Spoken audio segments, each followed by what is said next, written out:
Sa kusina ni Lola Really Mix Stories, ni Lola Really Mix Content Reels. Ayan, alam niyo mga kaibigan, nakipag-chismis kasi ako sa mga taga-barangay. Ayan, nahuli tuloy ako sa luto ng aking manugang uli. Ginayat na, first time ko po ito na nakita ang ganitong putahe. Ginayat na sitaw. Yan, string beans. Ginayat na sitaw, ginugasang mabuti. Tapos, as usual, ginisa sa sibuyas, bawang, tapos sinabawan. Yan. Kapag sinabawan, tapos lalagyan ng egg na scramble. Ayan, lalagyan daw ng itlog, hindi prito.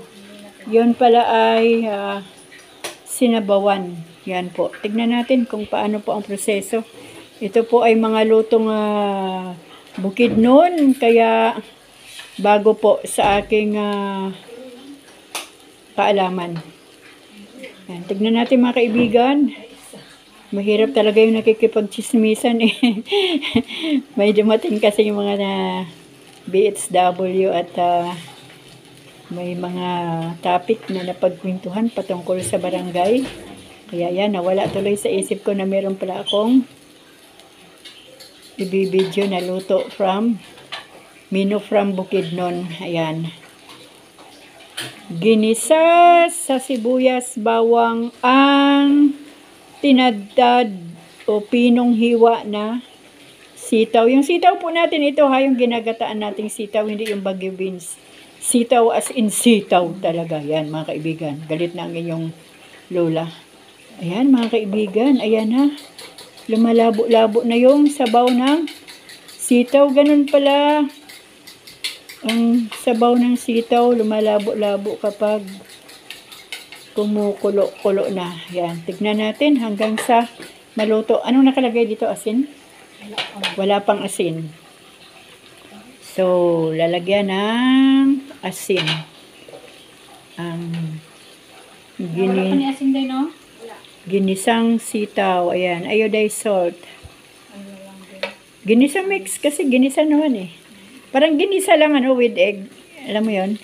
Ginisang sitaw with egg. Yan. Kasi hindi siya pwedeng sabing scramble. Kasi hindi naman prito. Akala ko talaga pritong sitaw. Other, nito mayo, walang sabaw. Pero okay. May sabaw. Yan. Nilagyan ng ginisa mix. Pero hindi po sponsor ha. Ang ginisa mix.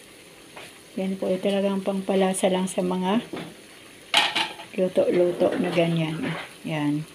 Habang kumukulo-kulo ang sitaw. Kamusta po kayo mga kaibigan?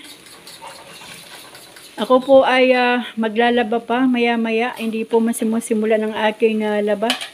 At merong mga patalastas. Maraming patalastas mula pa kaninang umaga. Masyadong maraming advertisement ang buhay ng inyong lola. Pero itutuloy ko pa rin yung paglaba. Alam niyo naman, ang inyong lola, artista sa YouTube. Artista sa social media, kaya maraming labahan. Yan, bawat content, bagong labahan. Ganyan ang buhay natin. Pero masaya naman mga kaibigan, di ba? Masaya. Masaya naman ang buhay natin. Kahit ganito lang kasimple ang ulam.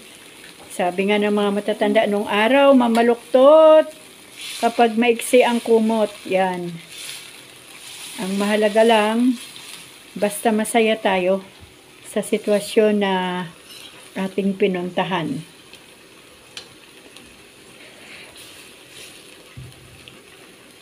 Medyo umalat. Lagyan ng konting tubig lang, Maika. Kasi, may egg na ba yan?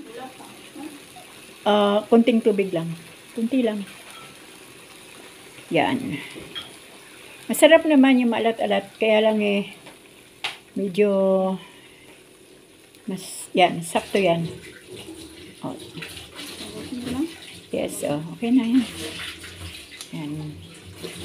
Masarap din naman yung may sabaw-sabaw, di ba?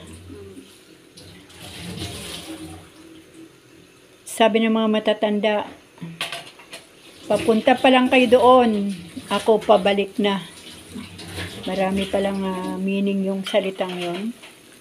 yung mga kabataan ni Pilosopo. Ano ba yun? Nagpipilosopo sa pagsagot sa mga matatanda. Gaya po ng ating buhay, mga kaibigan, yung mga magulang na nakarating na doon. Salamat naman at nakabalik ng matiwasay. Ibig sabihin, yung punto ng buhay na napuntahan natin ay hindi madali. Yung pagiging isang magulang, hindi pala madali. Yung pagiging isang anak, hindi rin pala madali.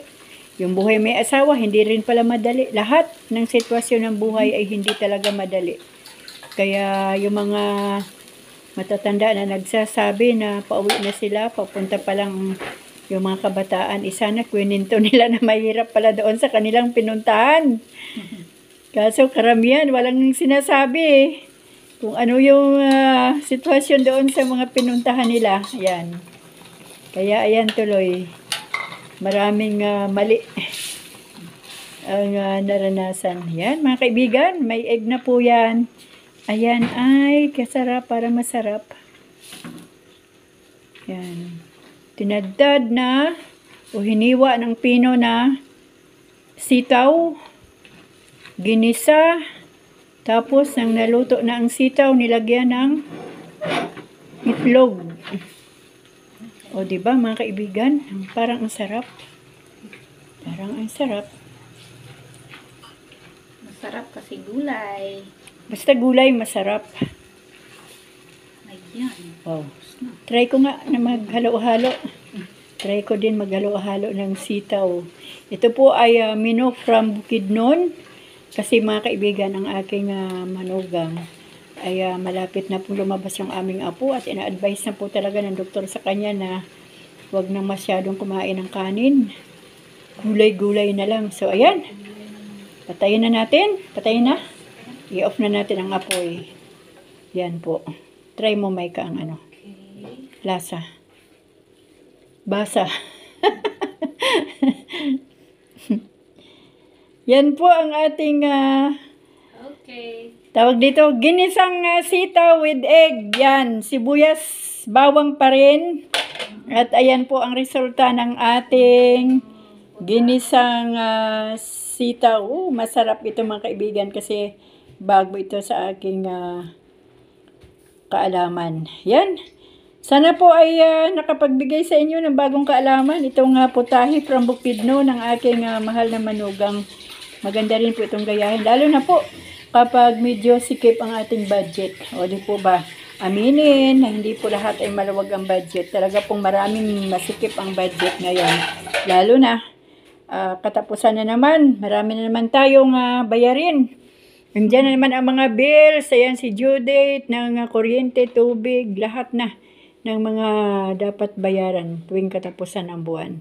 At yung mga nangungupahan, yan ang medyo mabigat-bigat. O, ayan mga kaibigan, bago man po tayo makapunta pa sa kung saan, hayaan nyo pong pasalamatan ko muna kayong lahat. Salamat po sa inyong panunood, sa inyong suporta.